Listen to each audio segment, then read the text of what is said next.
यहाँ एक क्वेश्चन है, the position of both an electron, ठीक है ना, किस किस की पोजीशन में, एक तो इलेक्ट्रॉन, ठीक है, इसकी पोजीशन में, ठीक है ना, और क्या है, एंड ए हीलियम एटम, ठीक है, एक हीलियम एटम है उसकी पोजीशन में, इज नोन यानी ज्ञात है, जानकारी है कितनी, विथ इन 1 नैनोमीटर, यानी 1 नैनोमीटर तक इसकी पोजीशन हो सकती है, किसकी, इलेक्ट्रॉन और हीलियम की। तो पोजीशन में कितने तक की जानकारी है, 1 नैनोमीटर की। और सेम किसके, दोनों के लिए, हीलियम के लिए भी, हीलियम एटम के लिए भी और इलेक्ट्रॉन के लिए भी, कितनी, 1 नैनोमीटर, ठीक है। चूँकि यहाँ पर 1 नैनोमीटर क्या है, विथ इन है ना, एकदम कंफर्म नहीं है, इसलिए क्या है, ये अनिश्चितता है, अनसर्टेनिटी है, ठीक है, एक्यूरेट नहीं है, इसलिए जो है हमने क्या लिखा, इसको अनसर्टेनिटी के लिए डेल एक्स लिखा, ठीक है। Further the momentum of the electron, आगे क्या, मोमेंटम यानी क्या, हमारा पी, ऑफ द इलेक्ट्रॉन किसके लिए, इलेक्ट्रॉन के लिए, इज नॉन विथ इन, ये भी क्या है, इसकी भी जानकारी कितनी है, कहाँ तक की, यानी ये भी डेल पी हो जाएगा, 5 × 10⁻⁻26 किलोग्राम मीटर पर सेकंड, ठीक है। मोमेंटम में क्या है, अनसर्टेनिटी है, कितनी है, किसके मोमेंटम में अनसर्टेनिटी है, इलेक्ट्रॉन के, जो कि कितनी है, 5 × 10⁻⁻26 किलोग्राम मीटर पर सेकंड है। The minimum uncertainty in the measurement of the momentum of the helium atom is, तो हमें इतनी जानकारी इन्होंने दी है और इस बेसिस पर क्या पूछा है इन्होंने, कि जो हीलियम एटम है, ठीक है, हीलियम एटम के लिए जो है मोमेंटम में अनसर्टेनिटी के क्या होगी, कि हमें जो है हीलियम एटम के लिए जो है अनसर्टेनिटी पूछी गई है, ठीक है ना, किसमें, मोमेंटम में। तो यहाँ पर अगर हम देखें तो यहाँ पर जो है हाइजेनबर्ग का जो अनसर्टेनिटी प्रिंसिपल है वो यहाँ पर अप्लाई हो रहा है। हाइजेनबर्ग ने ये कहा था कि किसी भी माइक्रो पार्टिकल जो बहुत सूक्ष्म होते, बहुत छोटे होते हैं, जैसे कि इलेक्ट्रॉन हो गया, हीलियम एटम हो गया, ये जो माइक्रो पार्टिकल्स होते हैं, ये अगर बहुत ज़्यादा स्पीड में होते हैं तो एक ही समय में, एक ही टाइम पर इनकी पोजीशन और इनके मोमेंटम को एक साथ ज्ञात नहीं किया जा सकता, एक साथ इनको फाइंड आउट नहीं किया जा सकता।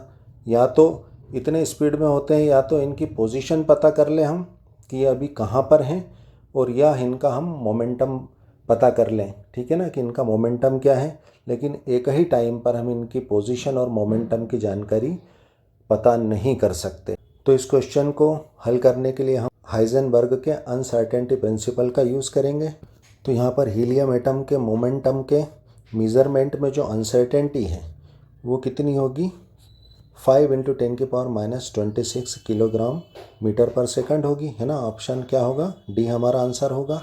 और ये किस तरह से होगा, आइए हम देखते हैं।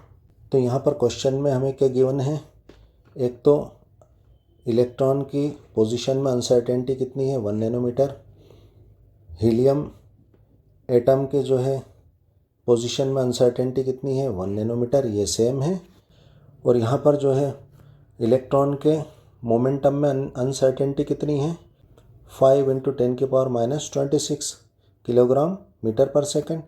और हमें हीलियम के मोमेंटम के मेज़रमेंट में अनसर्टेनिटी जो है निकालना है, ठीक है। तो हाइजेनबर्ग ने क्या रूल दिया था हमें, according to Heisenberg's rule, del x यानी अनसर्टेनिटी इन पोजीशन इनटू यानी प्रोडक्ट इनटू डेल पी यानी अनसर्टेनिटी इन मोमेंटम, ये क्या होता है, h/4π से ग्रेटर देन होता है या इक्वल होता है। यहाँ पर हमारी ये वैल्यू क्या होती है, कांस्टेंट होती है, क्योंकि एच भी प्लैंक कांस्टेंट है और पाई की वैल्यू भी हमारी 22/7 होती है, कांस्टेंट होती है, फिक्स होती है, ठीक है। तो इस फार्मूले को हम इलेक्ट्रॉन पार्टिकल के लिए अप्लाई करेंगे, ठीक है। तो इस फार्मूले को इलेक्ट्रॉन पार्टिकल के लिए अप्लाई करने पर, ठीक है ना, हमें ये फार्मूला मिलेगा। इसमें हम वैल्यू पुट करेंगे, हमारी डेल एक्स जो है पोजीशन में अनसर्टेनिटी इलेक्ट्रॉन के लिए कितनी है, 1 है, यानी एक यूनिट है, ठीक है। और मोमेंटम का जो है अनसर्टेनिटी कितनी है इलेक्ट्रॉन पार्टिकल के लिए, 5 × 10⁻⁻26 है, ठीक है। जो कि ग्रेटर देन या इक्वल है किसके, h/4π के। ये सब एक कांस्टेंट वैल्यूज़ हैं, ठीक है। अब हमें क्या करना है कि हीलियम पार्टिकल के लिए मोमेंटम में अनसर्टेनिटी निकालना है, ठीक है। तो हम यहाँ पर जो है अब हीलियम के लिए फार्मूला पुट करेंगे। तो हीलियम एटम के लिए फार्मूला पुट करने पर अब यहाँ हमें जो है हीलियम के लिए हाइजेनबर्ग का अनसर्टेनिटी प्रिंसिपल हमने अप्लाई किया यहाँ पर। तो इसकी वैल्यू पुट करेंगे अब हीलियम एटम के लिए। तो क्या है, इसके लिए भी सेम पोजीशन में अनसर्टेनिटी 1 है और हमें क्या निकालना है, डेल पी हीलियम के लिए,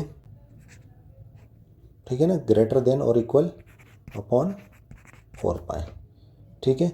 अब हम यहाँ पर जो है अनसर्टेनिटी इन पोजीशन और अनसर्टेनिटी इन मोमेंटम, ठीक है ना, इसके प्रोडक्ट को, इसके मल्टीप्लिकेशन को इसके इक्वल अगर मान लें, ठीक है ना, तो हमें क्या होगा, कैलकुलेशन करने में आसानी होगी, ठीक है, क्योंकि ये ग्रेटर देन होता है या इक्वल होता है, ठीक। तो हम यहाँ पर इसको इक्वल मान लें। तो 1 × 5 × 10⁻26 h/4π।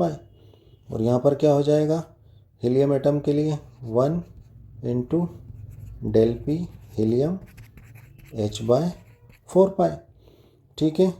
हमारा ये कांस्टेंट है, ये कांस्टेंट है, ये यूनिट है, ठीक है।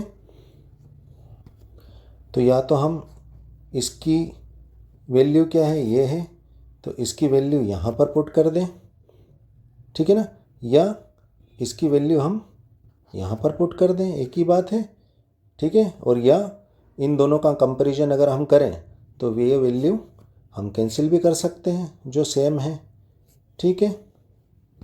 तो यहाँ h/4π दोनों के लिए सेम है क्योंकि ये कांस्टेंट होता है। तो इसकी वैल्यू चाहे पुट कर दें हम इस पर, और चाहे इनको सेम वैल्यूज़ को जो है कैंसिल करने पर क्या बचेगा, यहाँ पर हमारे पास 5 × 10⁻26। इधर क्या, चेंज इन मोमेंटम किसके लिए, हीलियम एटम के लिए।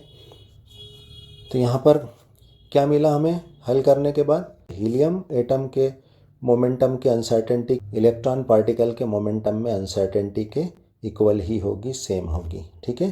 तो हमारा आंसर डी क्या होगा, 5 × 10⁻26 हीलियम एटम के मोमेंटम में मेजरमेंट की अनसर्टेनिटी जो है 5 × 10⁻26 होगी। Thanks for watching.